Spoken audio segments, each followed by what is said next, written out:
Oh my! My scream echoed through the air. Honestly, how many times do I have to say it?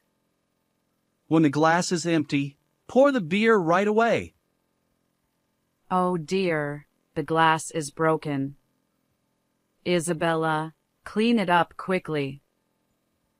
Honestly, when will you grow up? This is insane. Why are these people so nonchalant about doing such things? My name is Isabella, a 26-year-old housewife. I've always been slow-witted.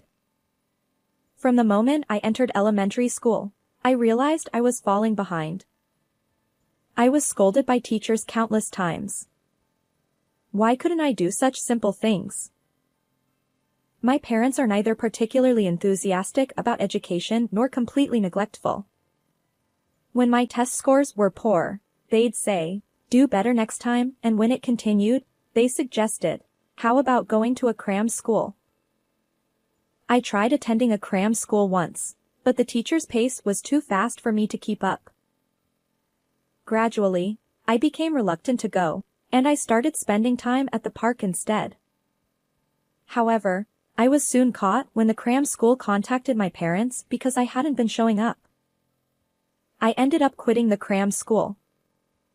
That's when things started to go downhill for me. The moment I gave up, realizing that nothing could be done, everything became inconsequential, and I started hanging out with a bad crowd. Middle school was the worst time. Every day, we loitered at a convenience store, getting into cigarettes and alcohol. I'd leave home after my parents went to sleep and return before they woke up. That cycle continued. As a result, attending regular classes during the day was impossible, and I spent most days just sleeping. It was like going to school only for lunch. Later, I managed to get into a high school where you could enroll just by writing your name, but I had no motivation to study and dropped out. At that time, I left home after endless arguments with my parents, creating a rift between us. Since then, I've been working tirelessly at part-time jobs while living alone. But as I started working and living independently, I realized how much my parents had supported my life. The chores my mother did as a matter of course weren't actually ordinary, and my father going to work every day wasn't a given. I understood how I had taken their support for granted and how naive I had been. Still, back then, due to a mix of pride and embarrassment, I couldn't bring myself to visit my parents and apologize. After that, I resolved to live earnestly. In between my part-time jobs, I revisited the basics of compulsory education. 3 years later, I passed the GED exam and decided to take the evening courses at a university. Somehow, I managed to scrape by with the minimum passing score. I was overjoyed. Although it was a lower-ranked university, it's incredible that someone like me, who used to be foolish, could go to university. Feeling a bit embarrassed, I wrote a letter to my family, sharing only the news that I had been accepted to an evening university without revealing my address. From then on, I continued my life, working during the day and attending university at night. The evening university attracted a diverse crowd. There were men in suits who perhaps came after work, as well as older women who wanted to relearn. Interacting with these people allowed me to understand various perspectives, and I consider it a valuable experience. After graduating from university, I landed an office job at a small company. If my old friends saw me now, they'd surely be surprised. My life had changed significantly.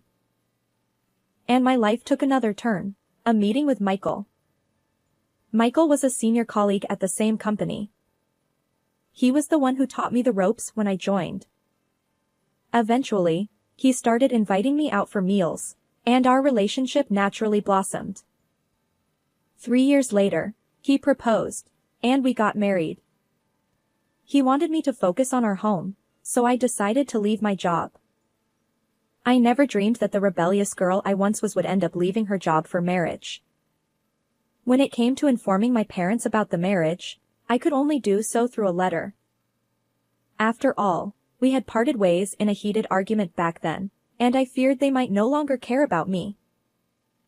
Following our marriage, I ended up living with my in-laws in their home. My husband was the eldest son, and it was customary for the in-laws to live together.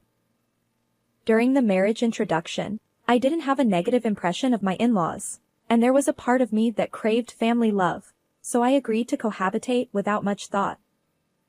Little did I know that this would mark the beginning of a living hell. I began experiencing severe mistreatment from my in-laws and husband. Isabella! Your cleaning is far too slow. Bathroom, toilet, weeding the garden. Do it more efficiently. Hey! I asked for tea. How long do I have to wait? Unbelievable! Hey, for breakfast, I prefer bread. I'll have yogurt. Mornings are for yogurt and fruit. My in-laws and husband were shamelessly demanding. Despite this, I clung to the strange notion that I needed their approval to be accepted by this family and in this house. So, I continued to be meek. Unfortunately, this only fueled their audacity even further. Isabella, give me a massage. Ah, excellent. I'll be next. Well then, after Dad, maybe I'll get one too. One person, 30 minutes each, for a total of an hour and a half of massages. And afterward, I brewed tea and served store-bought dessert to everyone, as if I were a housekeeper. I gradually began to suspect that I was being used for their convenience by my in-laws and husband. As a result, imperfections started creeping into the household chores I had previously executed flawlessly, and my in-laws and husband began blaming me for those shortcomings. Their tyranny escalated, and before I knew it, my in-laws and husband had turned into terrible manipulative individuals. Oh my! My scream echoed through the air. Honestly, how many times do I have to say it? When the glass is empty, pour the beer right away. He slammed the table as he spoke. The impact caused a glass to fall at my feet. Oh dear, the glass is broken. Isabella, clean it up quickly.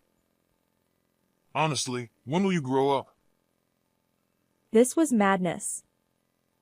How could these people be so callous? I had reached my breaking point. I wanted to go home. But where? To my mom's place? Yet, I was afraid. Would they accept me? Still, I knew that remaining in this house would drive me mentally unstable, so I made up my mind and left. Where are you going? Leave her alone. She's been disowned by her parents, so this is the only place she has to go. Despite my husband's words, I ignored him and left my in-laws' home. And after approximately 10 years, I arrived in front of my parents' home. As I hesitated to press the intercom button, a voice came from behind. Isabella. It was my mother's voice. Mom. The moment I saw my mother, tears welled up uncontrollably. She was also crying, and she embraced me tightly. She welcomed me into the house, and there, I met my father after a long time. Holding back tears, he said, "Welcome back." I felt overjoyed. My parents didn't harbor any resentment toward me. Even after I had left without a word, they warmly received me after a decade apart. Awkwardly, I recounted everything that had happened since I left. Both my father and mother praised me, saying, "You've done well." They were pleased with my letter updates as well. As for the matter with my in-laws and husband, they were furious on my behalf. They advised me to divorce that person without hesitation. A few hours later, I received a message from my husband. Where are you now? It's time to come back. I replied. I'm currently at my parents' house. I won't return to that home anymore, so let's get a divorce. Almost immediately, my husband called. His angry voice made it hard to understand what he was saying, but it seemed he wanted to come here to persuade me. My parents suggested, it's a good opportunity to meet face to face, so we decided to invite my in-laws and husband over. When my in-laws arrived at my parents' home, they unleashed a torrent of insults fueled by anger. Back when I lived with them, I was somewhat fragile due to my longing for family love. However, now that I had reconciled with my own parents, that vulnerability had disappeared. Without succumbing to their verbal abuse, I firmly handed them the divorce papers, saying, "It's pointless no matter what you say. Please sign for the divorce." In the end, my husband reluctantly signed the papers, rolling his eyes. Finally, I was free from those nightmarish days. And in the blink of an eye, 5 years had passed since the divorce. It was a holiday, and I was relaxing at my parents' home as usual. Suddenly, the intercom buzzed. Who could it be on a Saturday morning? Since I was closest to the front door, I decided to answer. But then the intercom buzzed again. Hello? Oh, excuse me.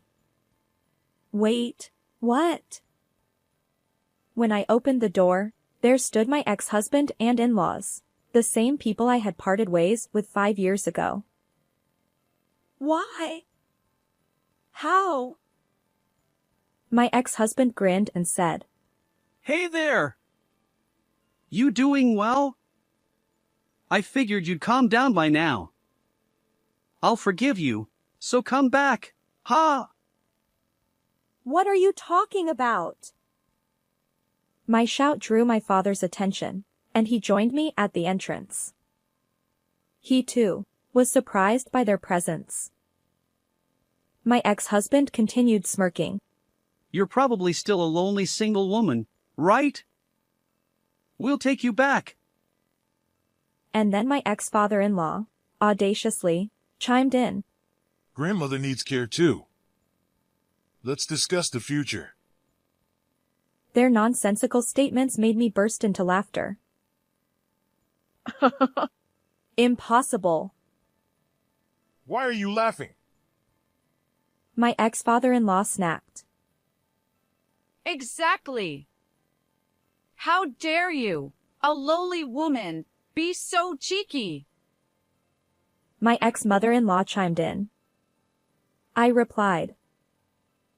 Well, I was just thinking, who's speaking from a high horse here? My ex-husband retorted. What? Who do you think you're being cheeky with? He seemed to believe that his forceful tone, reminiscent of our cohabitation days, would sway me. Little did he know that over these 5 years, I had regained the determination I had as a former delinquent, a strong woman who wouldn't be shaken. Huh? Obviously, I'm talking to you. This abusive jerk.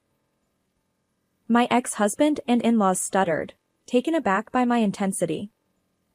Suddenly, my voice surprised my mother, who approached, saying, Isabella, calm down. The baby just woke up. I apologized while cradling my daughter. Oops, sorry. A baby? I explained. I've remarried and have a child now. So, there's no chance of reconciliation with you. Not that I intend to, anyway. You're kidding. My ex-husband, clearly frustrated by the lack of compliance, retorted and kicked the flower bed outside the front door. I hurried inside, ensuring my daughter's safety, while my ex-husband attempted to force his way in. My father stepped in to stop him. In the next moment, my ex-husband let out a cry of pain. Ouch! Noah. Noah was my current husband. It seemed he had returned from his night shift just in time. Noah twisted my ex-husband's arm. What are you doing? You! What the hell? Let go! My ex-father-in-law chimed in. Release my son! I'll call the police! Noah replied. Huh? I am the police. Ah! Noah turned to me. Isabella, who are these people? Ex-husband and in-laws.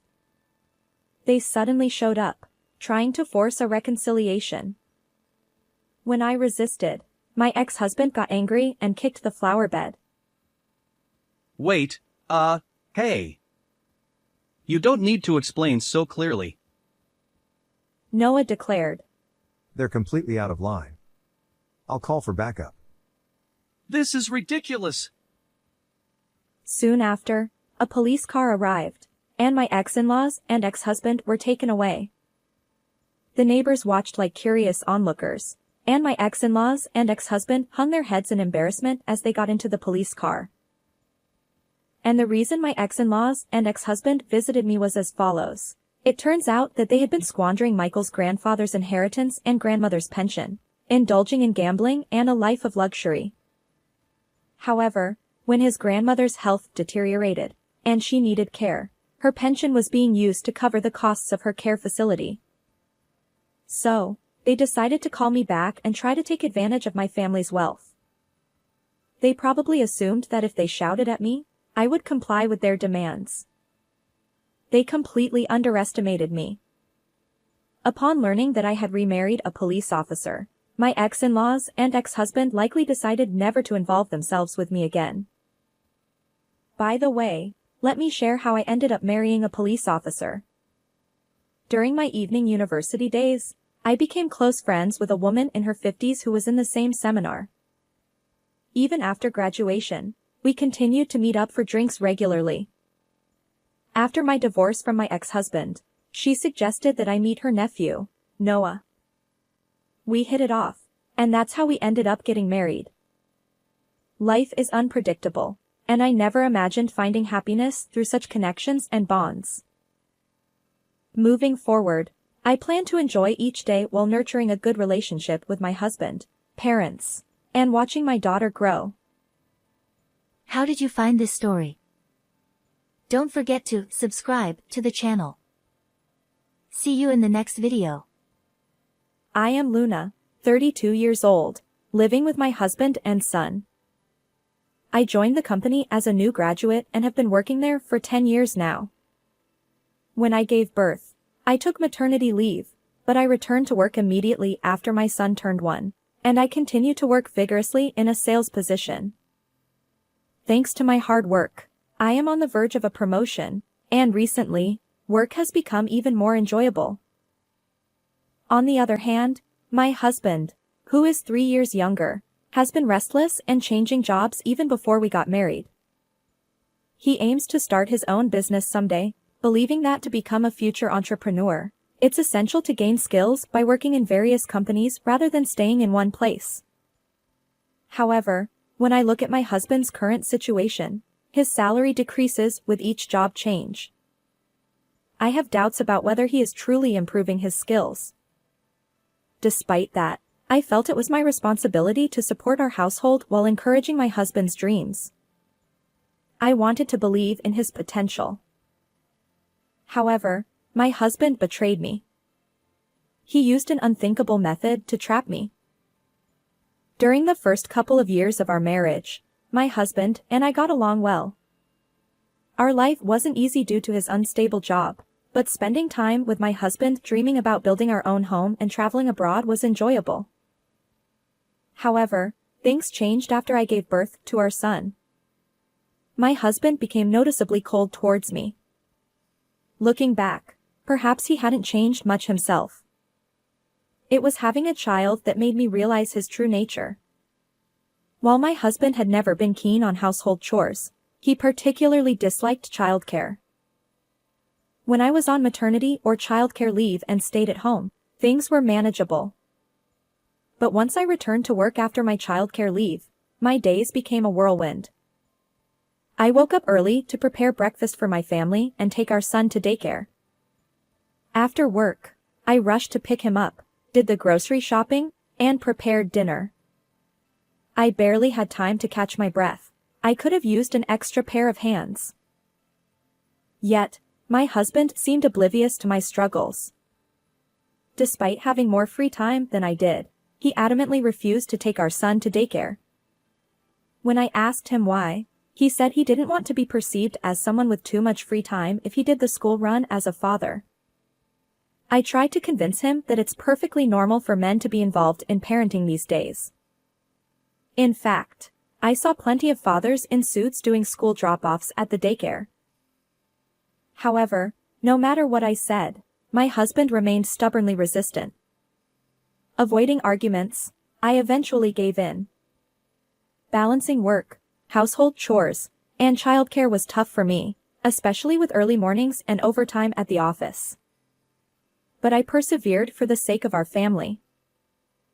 It would have been helpful if there were someone who could admonish my husband.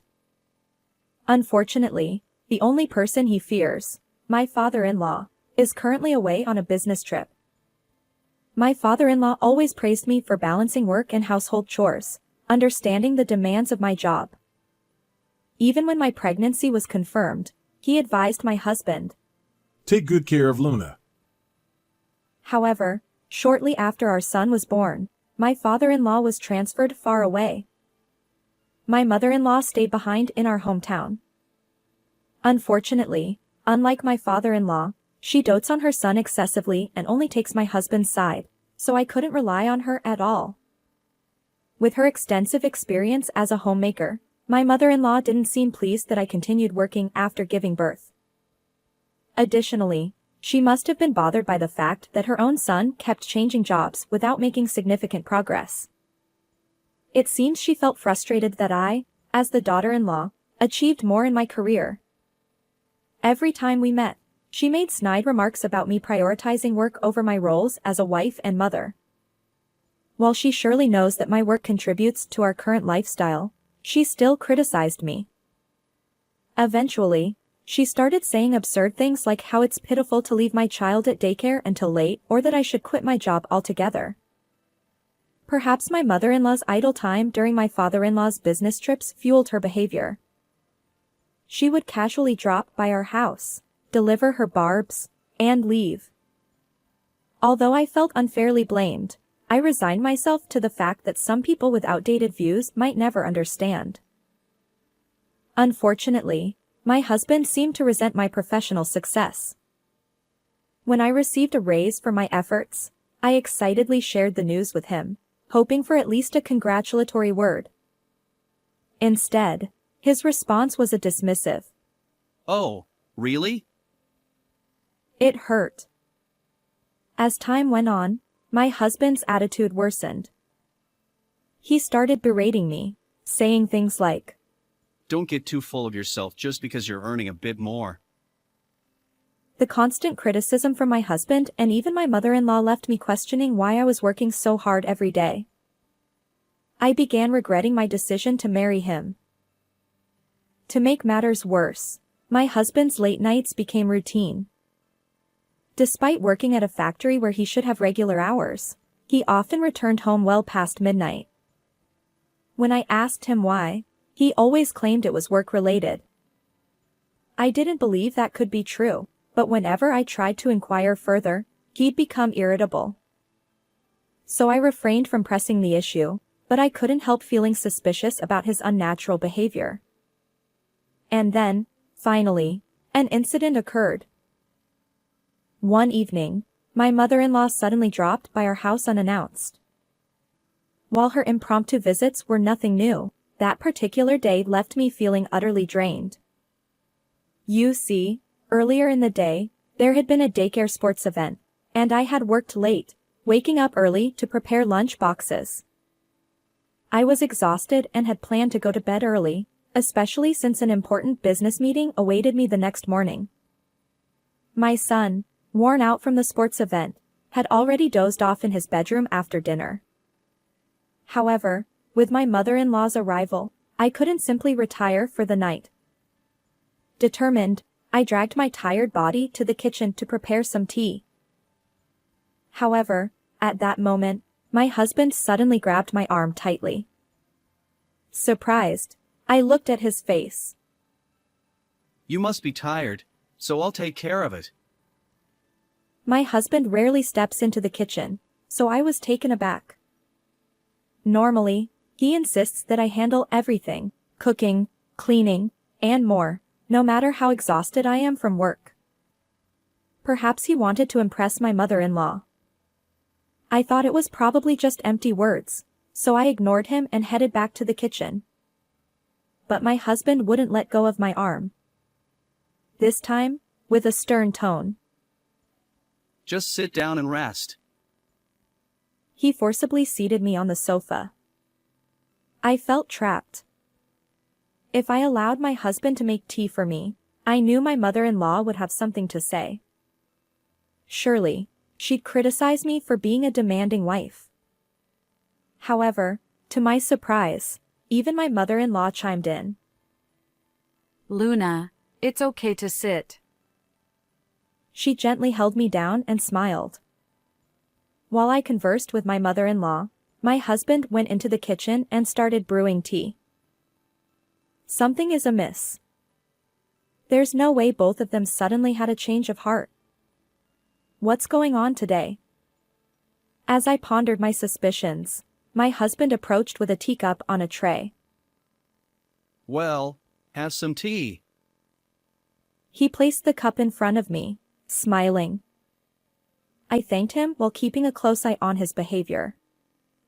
It seemed my husband kept glancing at me. Even my mother-in-law appeared more restless than usual. Definitely strange. I lowered my gaze to the tea my husband had brewed. Ah, I see now. He must be up to something. Yes, there had to be a reason behind their unnatural kindness. I wasn't about to fall into their trap. No more mercy, I was ready. I lifted the teacup but paused just before taking a sip. By the way, didn't we have some tea snacks in the fridge? Let's offer them to Mom, I said, facing my husband. Normally, my husband wouldn't bother serving tea snacks to guests. But today, after telling me to rest, he had no choice but to comply. Initially bewildered, he eventually conceded. Oh, right. He headed back to the kitchen to fetch the treats. My mother-in-law followed suit, saying, Oh dear, thanks. I seized the opportunity. As my husband returned with the tea snacks, I finally took a sip from the teacup. My mother-in-law, sitting next to me, also began sipping her tea. We engaged in light conversation for a while, showing my son's sports day videos to my mother-in-law. However, both my husband and mother-in-law continued to stare at me unnaturally. Despite feeling their sharp gazes, I calmly finished my tea. Observing my composure, my husband tilted his head in confusion. Just when I thought everything would proceed without incident, a sudden change occurred. My mother-in-law's complexion darkened, and she furrowed her brow. Then, she clutched her stomach and rushed out of the living room with surprising speed. Her destination? The bathroom, of course. I had suspected something was amiss, and now it seemed my intuition was correct. Glancing at my husband, his eyes remain wide open, and he looks utterly bewildered. Then, in an instant, he shoots me a piercing glare and hurries to follow my mother-in-law. As he pounds on the bathroom door, he calls out, Mom, are you okay? From inside the bathroom, my mother-in-law emitted pained groans, though I couldn't quite make out her words. Well, I could imagine the situation fairly well. A few minutes later, my husband returned to the living room, leaving my mother-in-law in the bathroom. His face had turned pale, and he nervously bit his lip. I addressed him. You know, it seems you put something quite suspicious in my tea. His eyes widened, and he exclaimed. So it was you after all.